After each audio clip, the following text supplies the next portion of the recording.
Life in the medieval world was, by today's standards, simple, instinctive, and communal. The rhythms of existence were dictated by seasons, the rise and fall of the sun, and the subtle changes in nature that people had learned to observe over generations. In villages scattered across rolling hills, dense forests, and fertile valleys, life was not measured by coins, taxes, or permissions. It was measured by need, skill, and survival.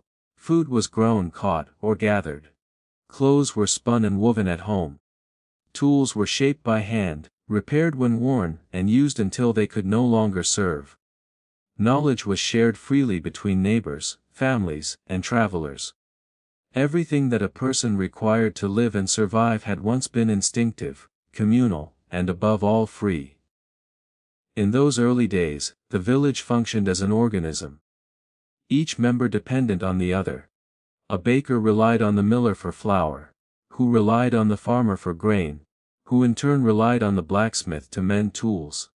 The exchange of goods and services was natural and reciprocal, grounded in trust rather than currency. A basket of eggs could be exchanged for a loaf of bread, a bag of apples for a handful of wool. Work and effort were enough to secure what one needed. No one thought to charge for necessities because the survival of the community depended on everyone contributing. The forests surrounding villages were shared freely. Children played beneath the trees learning their secrets. Adults gathered firewood, berries, herbs, and mushrooms, often leaving offerings or marking areas they had harvested, not because of law, but because of respect and tradition. Rivers and streams teemed with fish, accessible to anyone who had learned the patience and skill to catch them. These natural resources were abundant, instinctive, and free, a silent generosity of the land that sustained generations. Hunting, too, was a shared necessity. Families tracked deer, rabbits, and boar not for sport, but for survival. Skills in hunting were passed from father to son, mother to daughter, or master to apprentice. The chase taught observation, patience, and respect for life. The forest was a classroom, and the animals were both lesson and provision. Success in hunting was shared communally. A successful hunt did not enrich one family alone. It fed the village, strengthened bonds, and reinforced trust. The concept of property was different. Land, rivers, and forests were used and cared for collectively, even when they were associated with a particular lord or noble. A family might farm a plot, but the surrounding woodland remained a shared space for firewood, grazing animals, or hunting. Rights were practical, based on tradition, necessity, and survival, not ownership in the modern sense. These natural freedoms were part of the social contract, understood implicitly, and enforced socially rather than legally. Then, as centuries passed, everything began to shift. At first, the changes were subtle. Markets appeared in small clearings where villagers and traveling merchants could trade excess goods. What had once been a direct exchange of necessity became an opportunity for surplus, specialization, and profit.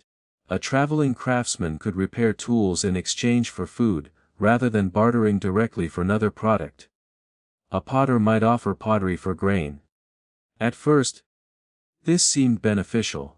It allowed communities to access goods they lacked and encouraged innovation. But the marketplace brought with it a new mindset: control, measurement, and eventually money. Authorities, both secular and ecclesiastical, recognized the potential of these gatherings. Markets concentrated people in one place, making them easier to observe, regulate, and tax. Roads leading to marketplaces could be controlled. Entry could be monitored. Toll fees could be applied. What was once a voluntary and reciprocal system of exchange became structured, standardized, and monetized. The first fees were small. A token to sell goods in a market. A payment for permission to occupy a stall. A toll to cross a bridge leading to a town. Villagers complied willingly at first, trusting that these payments were necessary for order and protection. But what started as a minor inconvenience soon expanded into pervasive control. Coins now dictated participation. Trade, once instinctive and communal, became transactional. the rhythm of survival, when to plant, harvest, hunt, or fish, was slowly replaced by the rhythm of commerce. The consequences were immediate and profound. The poor struggled to participate. Those who had survived through barter or mutual aid found themselves excluded from central markets unless they could pay fees. Necessities that had once been freely available, such as access to shared grain stores, forested resources, or simple trade networks, now required coins. The instinctive freedoms of earlier generations were replaced by conditional access. Survival required negotiation with authority. Even social relationships changed. Trust, skill, and communal reciprocity remained valuable, but wealth increasingly determined influence. The man with coins could afford better stalls, prime locations, and greater access to goods. The man without coins was marginalized, forced to sell in corners or rely on the generosity of others. Communities once cohesive began to fracture along lines of economic capability. The psychological impact was subtle but powerful. Children grew up observing that access to food, goods, and even social participation was no longer automatic. They learned early that freedom was conditional, that necessity could be controlled, and that survival required both skill and coins. Knowledge, once shared freely, was gradually reshaped to fit the new economy. Even the instinctive acts of gathering, producing and trading were now interwoven with permission, payment, and regulation. Markets also changed culture. Festivals, religious gatherings, and seasonal celebrations were affected. What had once been communal feasts became regulated affairs. Stall fees, payments for space, or contributions for services began to appear. Joy, community, and tradition became partially commercialized. People were now participating not only for celebration, but because they had the means to do so within the rules imposed by authority. This shift extended beyond markets. Roads and bridges were taxed. Water sources near towns became controlled. Wood from communal forests required permission. The medieval world was gradually being restructured around the principle that survival, access, and participation could be monetized. The instinctive freedoms of earlier life, the right to gather, hunt, fish, or move through land, were now conditional. Even knowledge, the subtle art of survival, became mediated. Midwives might require payment for their services. Apprenticeships demanded fees. Skills that had once been shared through observation and practice now carried cost. Education, whether formal or informal, became another domain of control, reinforcing hierarchy. This transformation taught the medieval world a vital lesson: anything essential to life could be monetized if enough people depended on it. Land, food, water, fire, tools, clothing, and knowledge were all transformed from instinctive necessities into instruments of authority. Those who controlled access dictated the terms of existence. Freedom, once assumed, became conditional. Survival was inseparable from economic power. And yet, amidst all this change, human adaptation persisted. Families pooled resources, shared knowledge discreetly, and found ways to navigate the new structures. Secret barter networks persisted. Skills were taught quietly at home. Survival required negotiation, observation, and ingenuity, just as much as compliance. The instinct to live, to share, and to endure remained. Stories of life before these transformations were preserved in memory. Elders whispered to children about open forests, free rivers, communal barns, and unregulated hunting. Villagers remembered nights spent celebrating harvests without fee. Meals shared freely, and tools passed from neighbor to neighbor. These stories seemed unreal to the younger generations who had grown up in a world where every resource had a price. Yet they reminded people of what had once been, and of what might still be possible in hidden corners of life. In the early medieval world, food was the foundation of life. And yet it was once instinctive, communal, and freely shared within villages. The landscape dictated what could be grown, foraged or hunted. Fields stretched across valleys and hills, forests provided berries, mushrooms and game, and rivers teemed with fish. Every meal depended on observation, skill, and cooperation. families worked together, sharing knowledge passed down through generations about planting cycles, hunting strategies, and seasonal harvesting. A simple meal was never just sustenance. It was a reflection of collaboration and instinctive understanding of the natural world. The farmer sowed seeds according to the seasons, carefully observing soil, rain, and sun. Shepherds guided flocks to pastures that needed grazing but remained sustainable. Fishers learned to track rivers and tides, knowing where schools gathered and when nets were most effective. Every act was integrated with nature and community, unregulated and instinctive. Survival depended on skill, timing and cooperation, not on permission or payment. Communal sharing reinforced village cohesion. When a family had an abundant harvest, surplus grain, or extra meat from a successful hunt, it was often distributed freely to neighbors. Gifts of milk, cheese, eggs, or bread were common. This mutual support ensured survival for everyone. A single bad season did not doom a family, because the village operated as a system of shared resources and instinctive reciprocity. Knowledge of how to store and preserve food was widely taught. Families dried meat, stored grains, smoked fish, and churned butter collectively, ensuring that even the winter months could be endured without fear.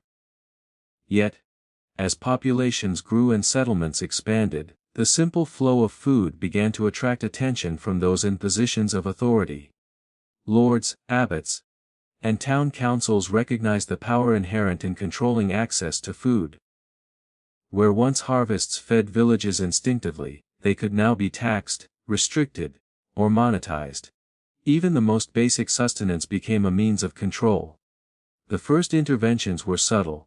Lords demanded portions of crops as rent, a system known as feudal dues. Farmers, who had once freely worked the land, and shared their yields within the community, now had to allocate a portion of their harvest to the manor. A tenth of wheat, a share of livestock, or a quantity of milk might be claimed annually.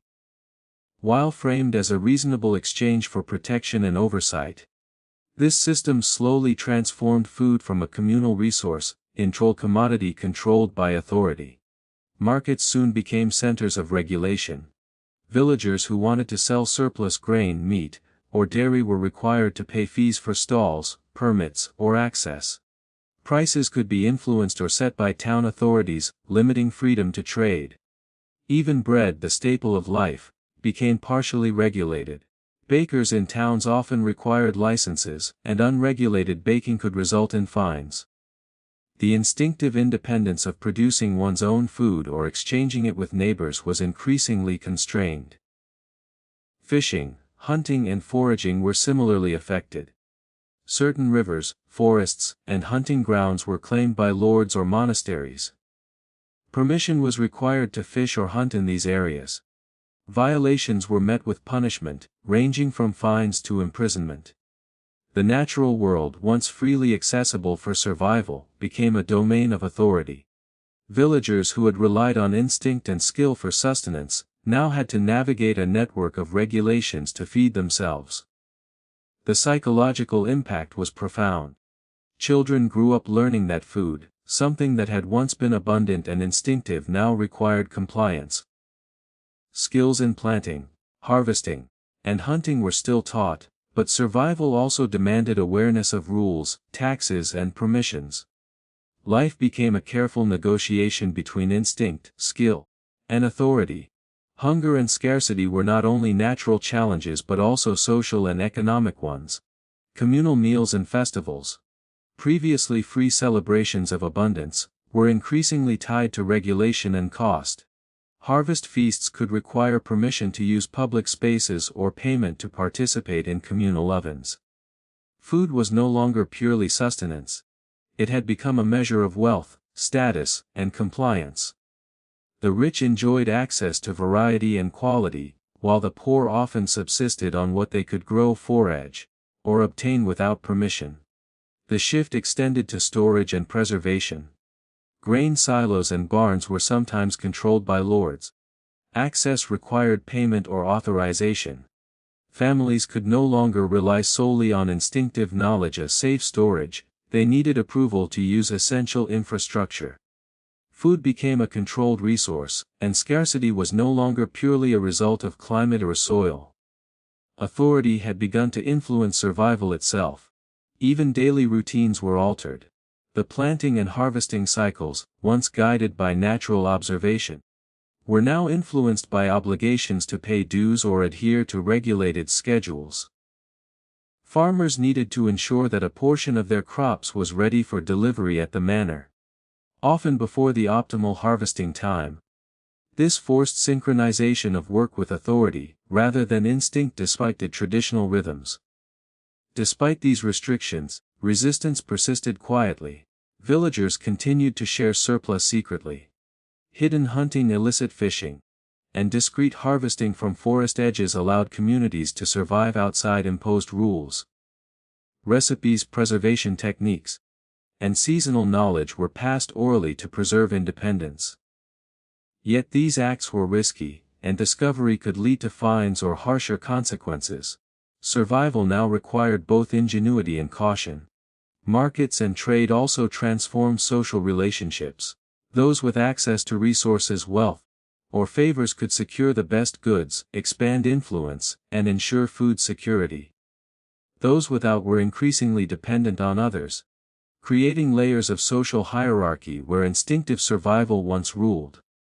The communal equality of early village life gave way to stratified access based on money, status, or connections. Religious institutions further mediated access to food. Monasteries sometimes controlled vast agricultural estates, offering charity selectively while regulating who could benefit. The clergy could dictate when and how resources were distributed, reinforcing authority in both spiritual and practical life. Even acts of generosity were entwined with control, teaching obedience alongside sustenance. By the end of this transformation, food, the most essential element of survival, had been partially removed from instinctive freedom. What had been communal and natural was now mediated through social, economic, and legal structures. Survival required negotiation, skill, compliance, and often payment. Life, once guided by observation, skill, and instinct, was increasingly dictated by human authority. And yet, even amid control, the human spirit endured. Families continued to grow gardens, hunt quietly, and share knowledge secretly. Survival depended on adaptation as much as compliance. Skills and traditions persisted underground, passed from generation to generation. The instinctive bond with the land, the forest, and the rivers remained, even when authority sought to impose limits. In medieval times, the concept of medicine and healing was once instinctive, communal, and freely practiced. Villagers relied on herbal knowledge, oral instruction, and observation passed down through generations. When a child fell ill, families and neighbors worked together to provide care. When an injury occurred, remedies were made from plants, animal fats, and minerals found locally. Healing was a shared skill, a communal act, and a matter of survival. No coins were required. Knowledge of medicinal herbs, poultices, and salves was passed freely. And those who learned the arts of healing often taught others without expectation of payment. Healers, midwives, and herbalists were respected members of the community. They were trained not in formal institutions, but through apprenticeship within families or observation of the natural world. They understood the cycles of plants, the signs of illness, and the rhythms of human life. Their knowledge was practical and essential. They cured fevers, assisted in childbirth, mended broken bones, and eased suffering with remedies drawn from the earth itself. Healing was not just about remedies. It was also about ritual, guidance, and reassurance. A midwife's presence during birth offered comfort and instruction, while a healer's words could ease fear and anxiety. Knowledge, skill, and empathy were intertwined. Healing was both practical and spiritual, instinctive and communal, and deeply embedded in the life of the village. But as medieval society evolved, this instinctive freedom began to change. Authority, money, and regulation gradually entered the realm of medicine and healing. Initially, changes were subtle. Religious institutions began training clerics and monks in the care of the sick. Knowledge of herbs and remedies was codified in texts preserved in monasteries. While these efforts improved consistency and record-keeping, they also concentrated knowledge in the hands of a few. Access to formal medical instruction became limited. Those outside the institutions found their skills increasingly undervalued or even discouraged. The emergence of licensing and regulation further restricted access. By the later Middle Ages, practitioners often required permission or recognition to practice officially. Fees were charged for instruction or certification. Towns and guilds began controlling who could dispense remedies or care for the sick. Simple acts of healing, once instinctive and communal, now carried the weight of authority. Those without recognition could be fined, accused of malpractice, or prosecuted for practicing unauthorized medicine. The consequences were profound. Communities that had once relied on instinct, observation, and local knowledge now faced barriers to care. Families who could not afford official recognition of a healer or midwife risked exclusion from regulated remedies. People had to navigate a growing web of fees, permissions, and authority just to access essential care. Healing, something that had once been free and instinctive, had become partially conditional, dependent on wealth, status, and compliance. Herbal knowledge, which had been freely shared, began to be restricted. Monks and apothecaries collected, categorized, and sold herbs. Recipes that had been taught orally were now guarded or monetized. Remedies that had once been communal became commodities. A tincture, a salve, or a medicinal brew could cost money, and the poor could be excluded from its benefits. Access to healing was no longer solely determined by need or skill but by the ability to pay. Even midwifery, one of the most essential aspects of village health, became subject to regulation in some regions. Licensing fees and oversight emerged to ensure qualified practitioners. While this sometimes improved safety, it also restricted access. Women who had once learned from mothers, grandmothers, or neighbors were forced to navigate bureaucratic hurdles. Some continued to teach in secret, sharing knowledge quietly to preserve tradition, but the risk of punishment loomed. The regulation of healing extended beyond medicine to hospitals and charitable care. Monasteries and churches controlled many of the few hospitals in towns. Access to care often required donations or payment. Charity existed, but it was limited and contingent upon the discretion of those in authority. The instinctive principle that a sick neighbor would receive help freely was increasingly replaced by a system of conditional care, tied to resources and permission. This transformation also had social consequences. Families became dependent on authorized practitioners for survival. Knowledge that had once empowered communities was now concentrated in the hands of a few. Social hierarchy and wealth dictated who received timely and effective care. Those with means had access to better, trained healers and remedies, while the poor relied on secret knowledge, home remedies, or sometimes superstition. Instinctive survival, once widespread, became stratified. Children learned these rules early. They observed that curing an illness or aiding the sick now required understanding, not only remedies but also authority, permission, and wealth. Knowledge alone was not enough. Survival required navigating a system built on regulation, status, and access. The instinctive wisdom of observing the body, plants, and environment had to coexist with compliance. Despite these changes, resistance and adaptation persisted. Communities continued to share herbal remedies secretly.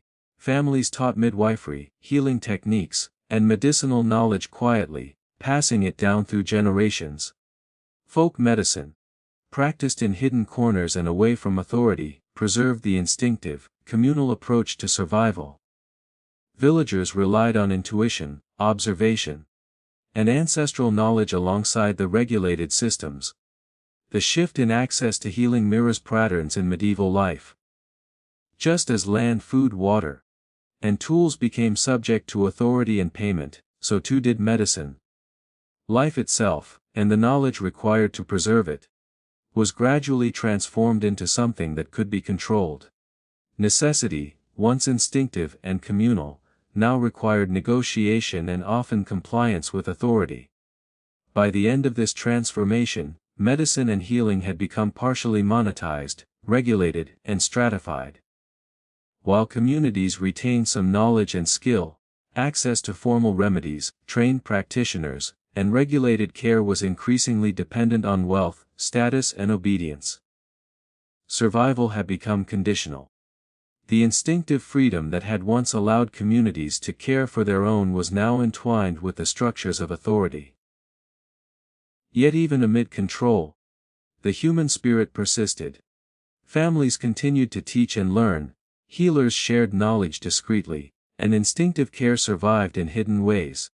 The art of healing remained both a necessity and a quiet rebellion against the growing structures of medieval authority.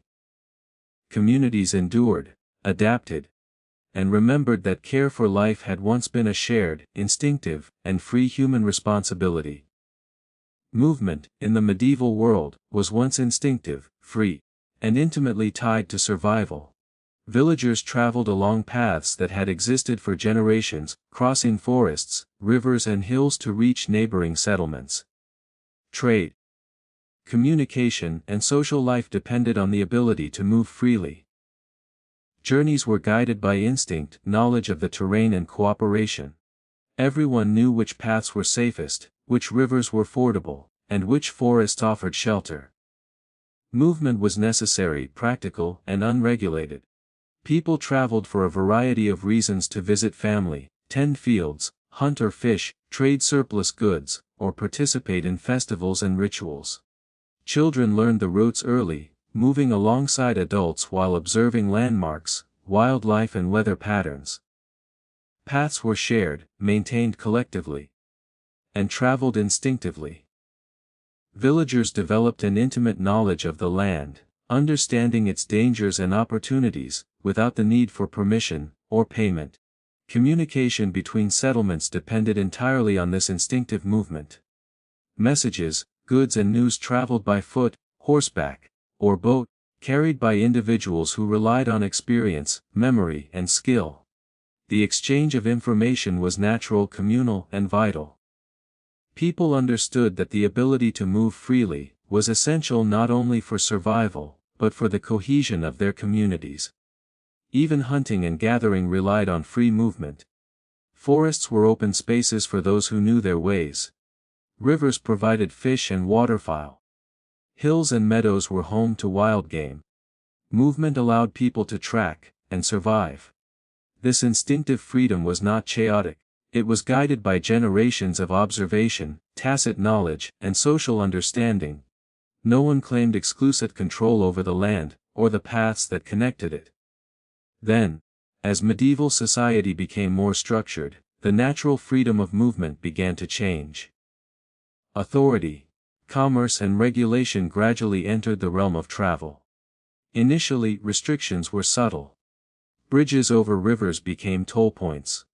Roads leading to towns were maintained by lords or councils who demanded payment for upkeep. Access to certain forests or hunting grounds required permission from a landowner. At first, these fees and permissions were minor and often rationalized as necessary for safety, maintenance, or protection. Over time, however, movement became increasingly conditional.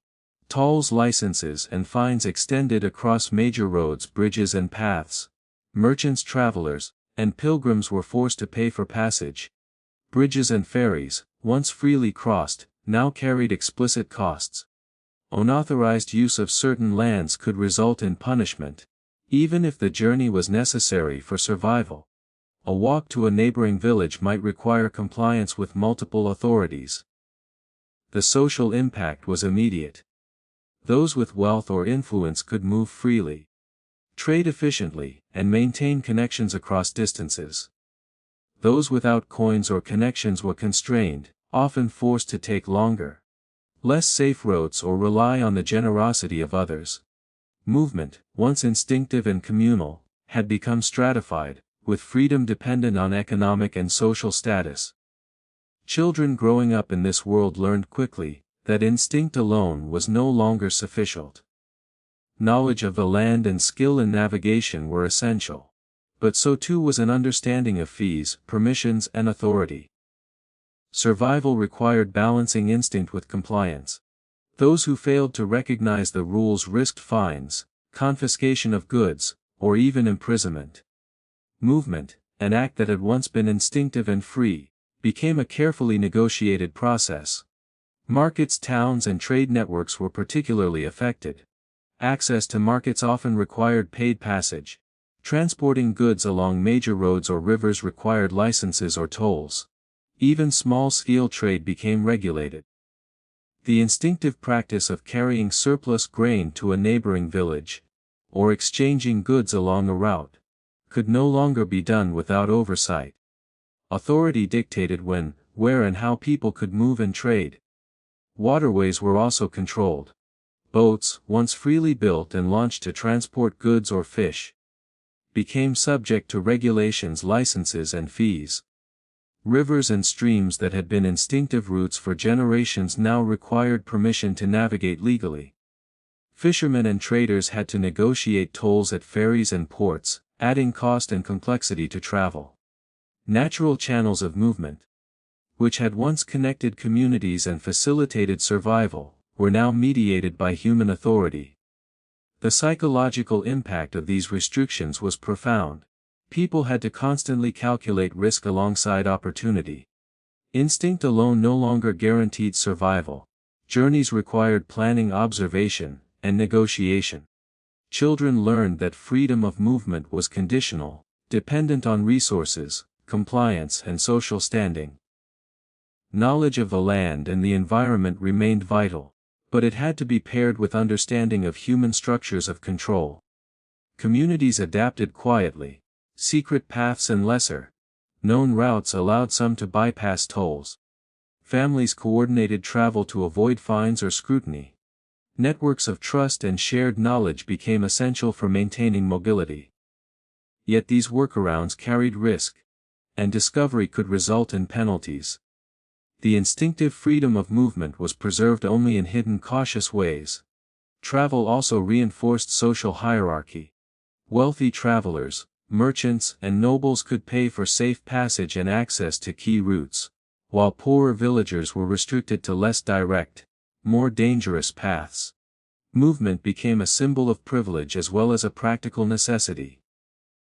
Authority controlled both the means and the cost of travel, further concentrating power in the hands of the wealthy or influential.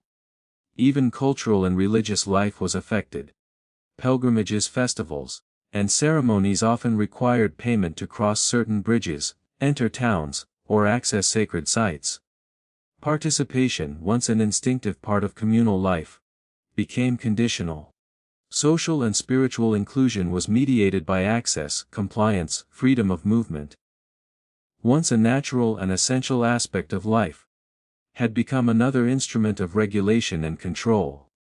Despite these changes, instinctive knowledge and human resilience persisted.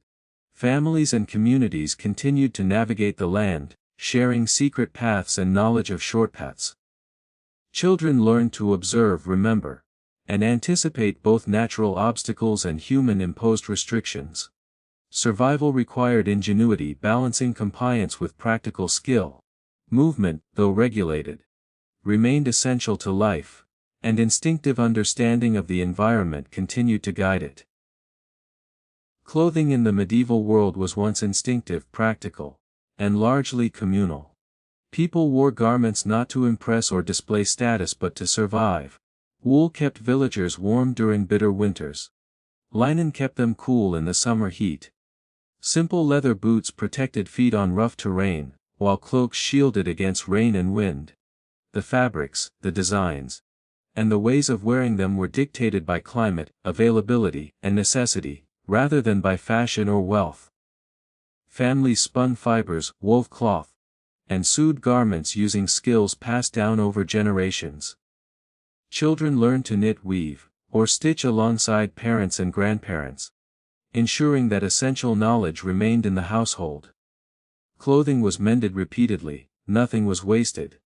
When garments wore thin, patches were applied, and older pieces were repurposed into smaller items for children or used as insulation. Every stitch, every weave, and every repair was an act of survival, creativity, and instinct. Dyeing was practical and natural. Plants' roots and minerals provided cover for garments. Villagers experimented with local resources: madder roots for red, wood for blue, walnut husks for brown, and onion skins for yellow. Clothing carried the marks of labor and nature, and its appearance reflected function as much as aesthetic choice. There was no need to purchase extravagant fabrics, because survival dictated simplicity. Access to cloth was governed by skill and local resources, not by commerce. Footwear followed a similar pattern. Leather was sourced locally, tanned with knowledge shared across families and communities. Wooden soles, simple straps, and basic designs served their purpose effectively. Shoes were not ornamental. They were tools to endure rough roads, muddy paths, and uneven terrain. Those who could not make shoes fashioned protective coverings from cloth, or repurposed leather, showing ingenuity rather than reliance on a market economy. Even accessories had practical purposes. Belts held pouches for coins or tools. Simple brooches secured cloaks. Hats provided sun protection or warmth. Every item had a function tied to daily life and survival, rather than social signaling. Clothing, like food, water, and tools, was instinctive, created to meet needs without commerce or regulation. Then, change arrived. Markets, towns expanded, trade routes flourished. With commerce came specialization, and with specialization came regulation and monetization. Guilds began to control textile production, tailoring, and dyeing. Wool, linen, and silk were traded under guild supervision. Craftsmanship became a commodity, and fees, licenses, and approvals were required to practice. What had once been made instinctively at home was now increasingly regulated, priced, and controlled. The consequences were immediate. Those with wealth or guild connections accessed finer fabrics, better tailoring, and advanced dyes. Those without resources had to rely on home production or second-hand garments. The instinctive freedom to create, repair, or adapt clothing became constrained by social and economic structures. Garments, once symbols of survival and skill, became markers of status and compliance. Even basic survival clothing was affected. Access to high-quality wool or durable leather often required payment or permission.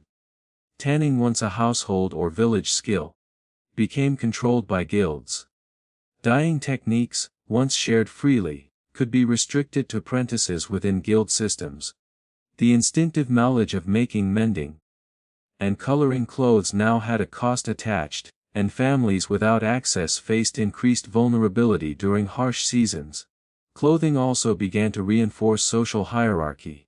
Fabrics, colors, and styles were regulated to signify rank and privilege. Sumptuary laws appeared in many regions, dictating who could wear certain colors, materials, or designs. These laws were enforced by fines, confiscation, or social pressure. The garments a person wore now communicated not just function but social standing. Instinctive choice and necessity were replaced by authority and compliance. Children observed these changes early. They saw that what one wore could determine how one was treated, whether one could enter certain spaces, and whether one was considered respectable. Learning to make and repair clothing remained essential. But it was no longer enough. Survival and social inclusion required adherence to rules, and payment for materials, or to work with specialized fabrics. Even festivals and religious ceremonies were affected. Clothing for participation often needed to comply with regulations, or to be purchased from authorized sources. Families had to allocate resources for proper attire, even when the garments were necessary for ritual or celebration. Freedom of dress, once instinctive and communal, had become partially conditional. Despite these constraints, instinctive knowledge endured. Families continued to spin, weave, and mend in secret, passing skills quietly to ensure survival. Simple garments were still made for necessity, but improvisation remained essential. Creativity persisted in patches, dyes and designs, even when authority sought to regulate production and appearance. The impact of regulated clothing extended beyond survival. It influenced perception, opportunity, and social mobility. Those who could afford regulated materials and techniques had better protection from the elements, more durable garments, and access to social or economic participation. Those who could not were visibly marked by their poverty, vulnerability, and exclusion.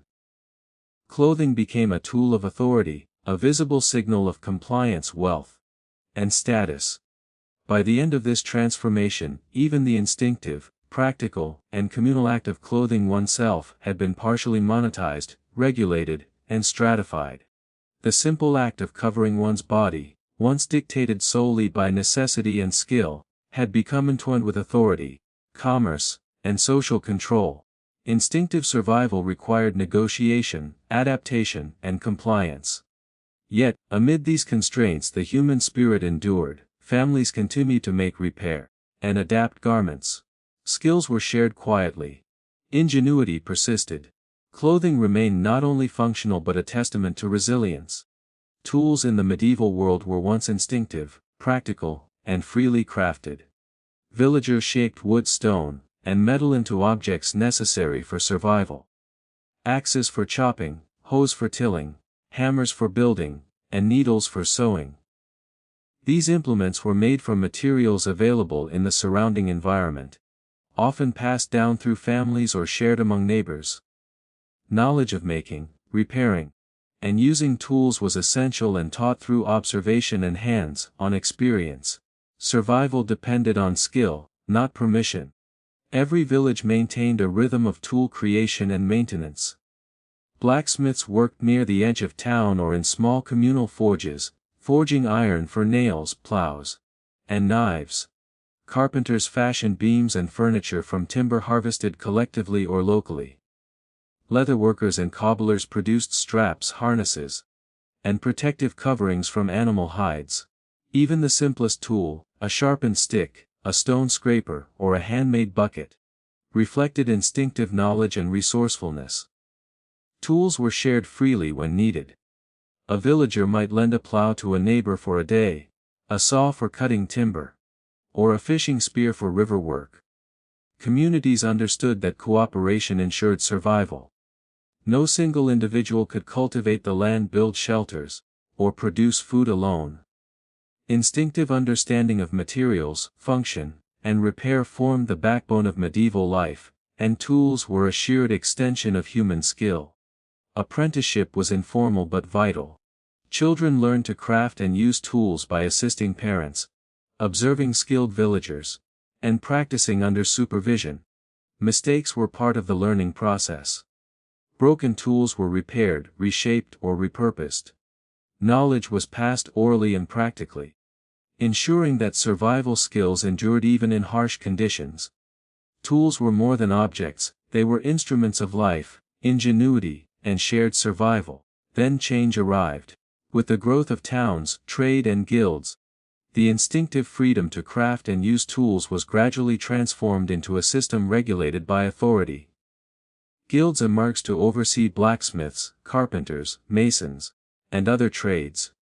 Membership often required payment, approval, or apprenticeship under specific masters. Tools, techniques, and training became controlled. Knowledge that had once been freely shared within families and communities was concentrated in guilds and regulated workshops. Initially, these changes seemed practical. Guilds standardized techniques, ensured quality, and protected trade secrets. They provided training and oversight, reducing accidents and improving production. Yet the result was also a restriction of freedom. Individuals who had once crafted tools independently now needed permission, affiliation, or payment to practice certain trades. Access to essential skills and materials became conditional. The consequences were immediate. Farmers and villagers who needed specific tools could no longer rely solely on personal skill. They might have to purchase iron nails, plowshares, or saws from guild-approved craftsmen. Even simple repairs could be constrained by regulation. Families who had once taught children freely how to make and repair tools found that their skills were devalued or required guild oversight. Survival was increasingly linked to economic access. Materials themselves became controlled. Iron and other metals were mined, smelted, and distributed under guild and lordly control. Wood from managed forests sometimes required permission to harvest. Leather and hides were regulated by tanners' guilds. What had once been instinctive access to natural resources for tool making now carried a price. Survival and productivity depended not only on skill but also on compliance with authority. Even small, instinctive tools are affected. Fishing nets, farming implements, and cooking utensils could require approval, fee or guild membership. Villagers adapted by sharing resources, repairing old tools and improvising. But the freedom to craft independently was constrained. The instinctive knowledge of using materials to meet immediate needs had become intertwined with bureaucracy, trade regulations and payment. Children learned early that skill alone was insufficient. Mastery of tools required navigating a web of guild rules, permissions, and costs. Knowledge that had once empowered communities became partially exclusive. Survival, previously instinctive, was now mediated by social and economic status. Those with resources had better access to materials and training, those without faced limitation. This control extended beyond personal survival. Construction of buildings, bridges, and fortifications often required approval from guilds or local authorities. Roads, mills, and public works were managed under regulation, and payment or authorization was required to participate. Even communal labor was partially monetized. The instinctive, communal nature of work and tool use was replaced with hierarchical, conditional systems. Yet instinctive knowledge persisted quietly. Families continued to teach children to mend, forge and craft. Secret techniques, passed down orally and practically, allowed survival even when authority restricted access. Villagers improvised using local materials. A broken plowshare could be reshaped with basic skill. A splintered bucket could be repaired with ingenuity. Though constrained, human adaptability ensured that life continued. Tools also became markers of social status. Guild members could access superior materials, advanced techniques, and specialized implements. Those excluded from guilds or lacking resources were visibly limited in skill and production capacity. Authority dictated not only who could create but also the quality and quantity of what could be produced. Survival, work, and mobility became linked to economic access and compliance. The psychological impact was significant. The instinctive freedom to shape the environment, to craft, repair, and innovate, had been partially removed. Villagers needed to calculate not only skill and necessity, but also cost, permissions and hierarchy. Children learned that survival depended as much on negotiation and social navigation as on hands-on ability. The instinctive empowerment of craft was now intertwined with authority. Despite these challenges, the human spirit endured. Communities shared knowledge discreetly, improvised with available materials, and continued teaching instinctive skills. Ingenuity persisted. Villagers made do with what they had, ensuring that survival remained possible even when regulations imposed limits. The practical, instinctive knowledge of tools remained a quiet but essential form of resistance to authority. Water in the medieval world was once instinctive, communal, and freely accessible. Streams, rivers, ponds, and wells provided life's most essential resource. Villagers knew which springs offered the clearest water, which rivers were safest to cross, and which wells remained abundant even in dry seasons. Children grew up learning how to collect water, purify it with simple techniques, and store it safely. Survival depended on knowledge of the land, observation of seasons, and cooperation with neighbors. Water was life itself, instinctive and free. Access to water shaped every aspect of daily life. Cooking, cleaning, tending animals, and irrigating fields all relied on instinctive understanding of the resource. Communities organized around springs and rivers, sharing collection responsibilities, and maintaining wells to ensure consistent supply. Villagers knew which areas of a river were cleanest for drinking, which pools were safe for washing, and how to rotate usage to avoid depletion. Knowledge of water was practical, communal, and essential. Even bathing, an instinctive human need, was communal. Natural hot springs, riverbanks, and shared baths allowed villagers to clean themselves while socializing and exchanging news. Water was both necessity and ritual, practical and social. Children learned from elders how to respect its source, use it efficiently, and ensure that everyone in the community had access. Hunting, fishing, and agriculture also relied on instinctive access to water. Fishers depended on free, flowing streams and rivers to provide abundant catches. Farmers guided animals to rivers and ponds for drinking, and irrigated crops when rainfall was insufficient. Water connected survival, skill and instinct. Access was assumed, natural and unregulated, the lifeblood of communities. Then control arrived. As medieval societies developed, authorities recognized the strategic value of water. Lords, abbots, and town councils began regulating access to rivers, wells, and springs. Bridges over rivers carried tolls. Privately owned wells were fenced, and fees were sometimes required to use them. Aqueducts, cisterns, and irrigation channels fell under supervision, restricting instinctive access to what had once been freely available. Control was justified as protection, hygiene, or maintenance, but the consequence was clear: survival now carried a price.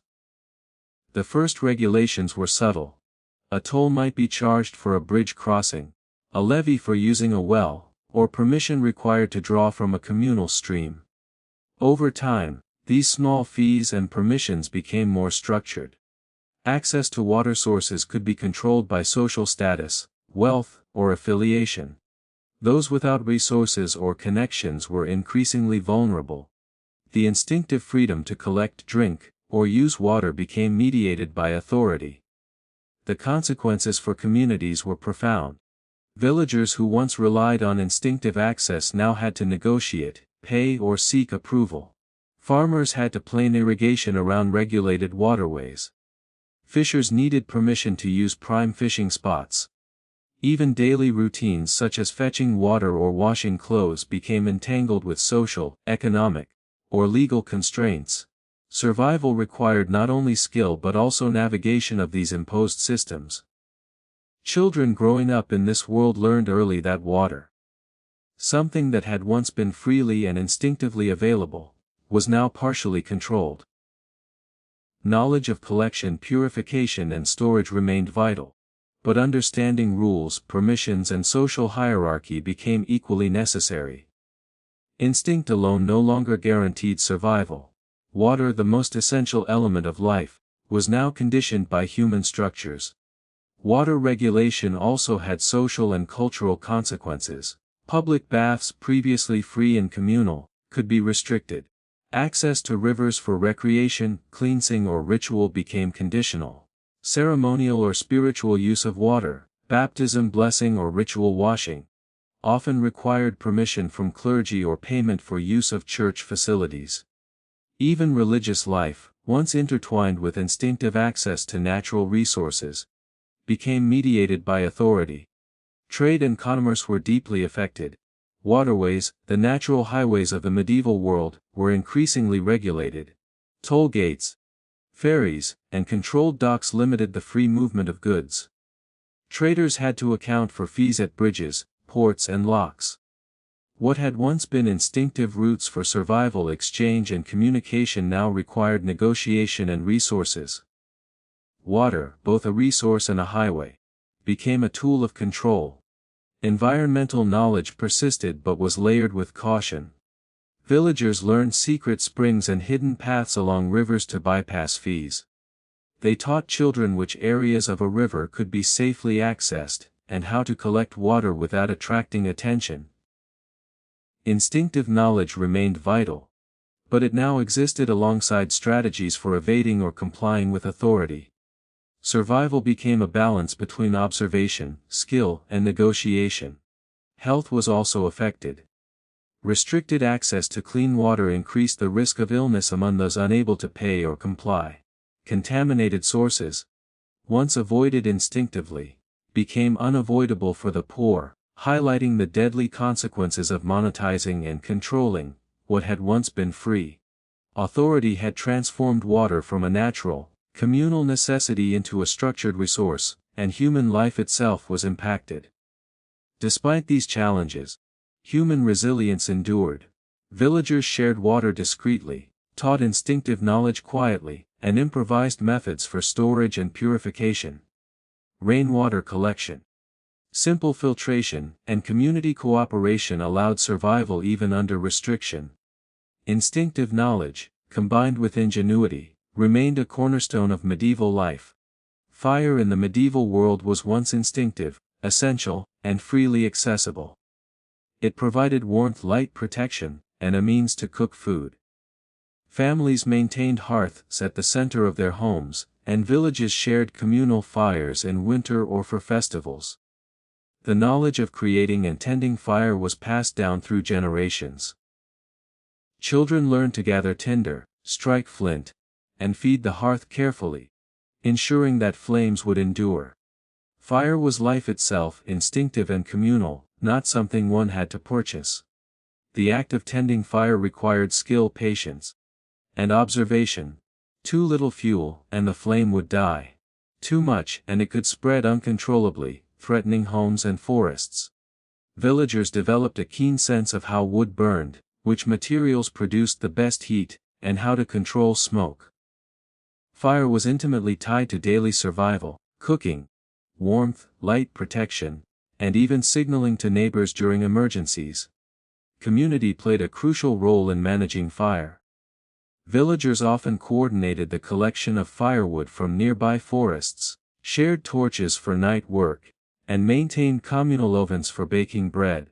Festivals and celebrations relied on fire for warmth and light. The instinctive, communal nature of fire ensured that everyone had access to its life-sustaining benefits. Sharing was both practical and necessary. Then, as medieval society developed, the instinctive freedom to access and manage fire began to shift. Authorities, guilds, and towns recognized the strategic importance of controlling heat, light, and energy. Regulations emerged to prevent accidents, ensure supply, and monetize a critical resource. What had once been instinctive and free, tending a hearth, gathering wood, or using communal ovens, now required permission, payment, or adherence to rules. The first changes were subtle. Lords and town councils claimed rights over forests for firewood. Certain areas were restricted to authorized collection, with penalties for trespass.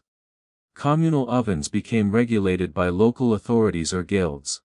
Bakers who once worked freely to provide bread for neighbors now required licenses or paid fees for oven use. Even small acts, like gathering firewood from certain forests, carried consequences if done without permission. Over time, fire became increasingly regulated. Guilds controlled the production of candles, torches, and fuel. Town ordinances dictated who could operate ovens, burn charcoal, or collect wood from specific lands. Access to heat, once instinctive, became conditional. Survival, particularly in winter months, depended not only on skill but on compliance with authority. Fire, once a simple, communal necessity, had become a medium of control. The consequences were immediate and widespread. Villagers who could not afford licenses, fees, or access to regulated ovens had to improvise. Families relied on hidden hearths, smuggled wood, or secret baking spaces. Those who failed to comply risked fines, confiscation, or even imprisonment. The instinctive freedom to create, manage, and use fire, essential for warmth, cooking, and safety, had been constrained by social and economic structures. Children grew up observing these rules. They learned that survival depended on more than skill. Knowledge of flint, tinder, and wood was necessary. But understanding which fires were allowed, which areas were restricted, and which permits were required became equally vital. Instinct alone could no longer guarantee warmth or sustenance. Fire, the most basic and essential element of life, was now partially mediated by human authority. Communal baking and cooking were also affected. Shared ovens, once open to anyone who needed them, required payment or guild affiliation. Families had to plan meals around the availability of regulated ovens or the cost of fuel. Ceremonial fires used for festivals or religious events could be restricted or taxed. Even the joy of warmth and light became conditional. Authority dictated not only access to fire but the rhythm of daily life itself. Trade and commerce depended on fire as well. Charcoal candles and torches became commodities controlled by guilds and authorities. Blacksmiths relied on regulated furnaces to work metal, while artisans needed heat for glattery and other crafts. The instinctive, communal knowledge of fire had become central to economic control. Those with access had power and security. Those without faced limitation and vulnerability. The psychological impact was profound. People learned early that instinct alone was insufficient for survival. Knowledge of fire, skill in tending it, and understanding of fuel were vital, but compliance, resources, and negotiation had become equally important. Children learned to respect both the power of fire and the authority controlling it. The instinctive freedom that had once empowered villagers was now intertwined with social and economic structures. Despite these constraints, human ingenuity endured. Villagers devised ways to conserve fuel, maintain hidden fires, and share heat discreetly. Families taught children practical knowledge for survival without violating regulations. Fire remained central to life, even when its management was complicated by authority. Ingenuity, observation, and shared skill ensured that survival persisted. Even cultural and spiritual life was shaped by regulated fire. Religious ceremonies that required candles, torches, or ritual flames often depended on access to controlled supplies. Festivals that relied on bonfires or communal cooking had to navigate regulations and fees. Fire, once instinctive and freely shared, became an instrument of control, signaling authority over even the most basic human needs. By the end of this transformation, fire, essential for warmth, cooking, light, and protection, had been partially monetized, regulated, and stratified. Survival depended not only on skill but also on economic means, social compliance, and negotiation with authority. Yet instinctive knowledge, resourcefulness, and human ingenuity persisted, quietly ensuring that communities could continue to survive, adapt, and endure.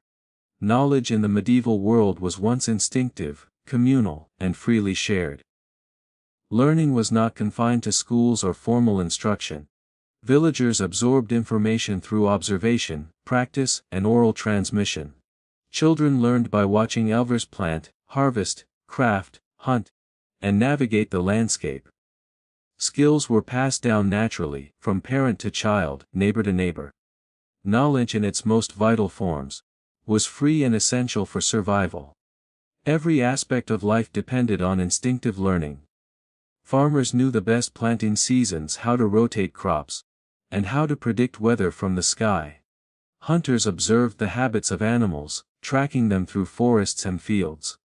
Artisans learned to craft, repair, and innovate using materials found nearby. Even basic social knowledge, who to trust, how to negotiate, when to act cautiously, was instinctively acquired and shared. Knowledge was life itself, communal and freely exchanged. Oral tradition was the backbone of medieval knowledge. Stories, instructions, and practical wisdom were passed by word of mouth. A child sitting by a fire could absorb hours of critical information about survival, tools, plants, and animals. Knowledge was interactive. Children learned by asking questions, observing carefully, and practicing under supervision.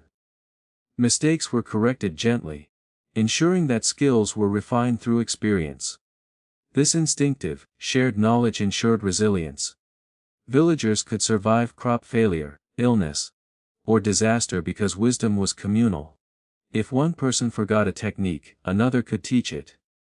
Knowledge was not hoarded, it flowed freely, embedded in daily life and reinforced through practice. Education was practical, immersive, and entirely integrated with survival. Then change arrived. As medieval society developed, access to knowledge became increasingly controlled.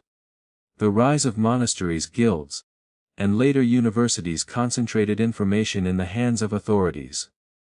Manuscripts, books, and written records were rare, expensive, and often restricted to the clergy or elite. Knowledge that had once been instinctive and communal became partially enclosed, monetized, and controlled. Access was now dependent on social status, wealth, and permission. The first restrictions were subtle. Scribes copied manuscripts for use in religious or noble circles.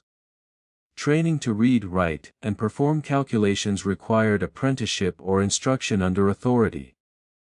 Information that had been common knowledge, such as herbal remedies, basic astronomy, or construction techniques, increasingly required access to formal instruction or written records. Families and communities began to lose some autonomy over the skills that had once been freely passed down. Guilds and professional associations played a role as well. Artisans, builders, and craftsmen often had to apprentice formally to access advanced techniques. Secrets were guarded, and only those who paid, or were accepted into the guild, could learn the most effective methods. What had once been instinctively transmitted within families and communities became regulated, and in some cases monetized. Knowledge itself acquired a cost. The consequences were significant. Those who could not afford access to guilds, universities, or clerical instruction were restricted in their ability to advance skills or influence their community. Knowledge, which had once empowered everyone equally, now became a tool of social stratification. Children who lacked access to formal instruction relied on instinct, oral tradition, and clandestine learning to survive. The instinctive freedom to acquire and share knowledge was constrained. Even practical everyday wisdom was affected.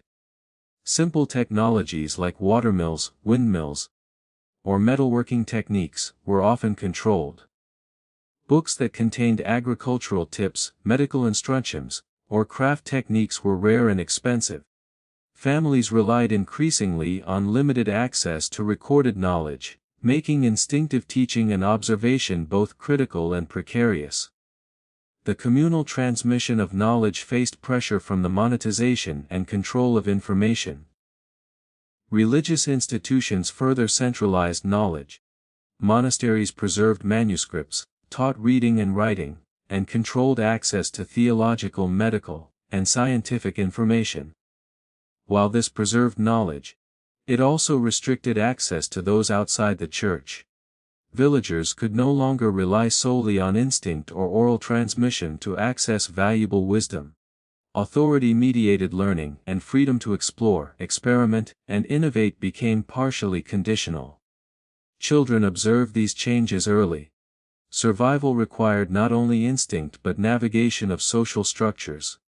Learning to observe, ask questions, and practice remained essential. But access to advanced knowledge depended on permission, apprenticeship, or payment.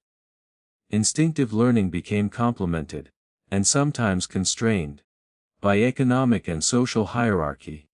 Even communal problem solving was affected. Innovations or practical achievements in agriculture, architecture, or medicine had to be filtered through guilds, clergy, or other authorities. A villager who discovered a better technique might not be able to share it freely without authorization. Instinctive knowledge, once the lifeblood of community survival, now intersected with human-imposed limitations. Despite these constraints, communities adapted. Oral tradition remained powerful. Families quietly passed down remedies, skills, and techniques. Children learned by observation and imitation. Secrets were shared discreetly, and practical knowledge persisted even under regulation. Instinctive learning, ingenuity, and communal teaching ensured that survival did not entirely depend on access to elite instruction, or expensive books. Trade also affected knowledge distribution. Markets became places where certain skills and information were exchanged, often for a price. Artisans and merchants taught methods to buyers willing to pay. Knowledge, once instinctive and communal, became partially transactional. Survival and economic opportunity now depended not only on ability, but also on access to information through controlled channels. By the end of this transformation, knowledge in the medieval world had become partially monetized, regulated, and stratified. Instinctive, communal learning persisted, but access to advanced, codified, or specialized knowledge depended on wealth, status, or permission. Survival required a combination of instinct, observation, and negotiation with authority. The instinctive freedom to learn and teach, once the foundation of community resilience, had been partially constrained. Food in medieval world was once instinctive, communal, and closely tied to survival. Villagers cultivated, foraged, and hunted what they needed. Every meal reflected the rhythm of the seasons, the availability of local resources, and the practical knowledge passed down through generations. Families worked together to plant, tend and harvest crops, while neighbors shared surplus produce or offered assistance during lean times. Food was not a commodity in the way it would later become, it was a necessity. Instinctive in its production and communal in its distribution.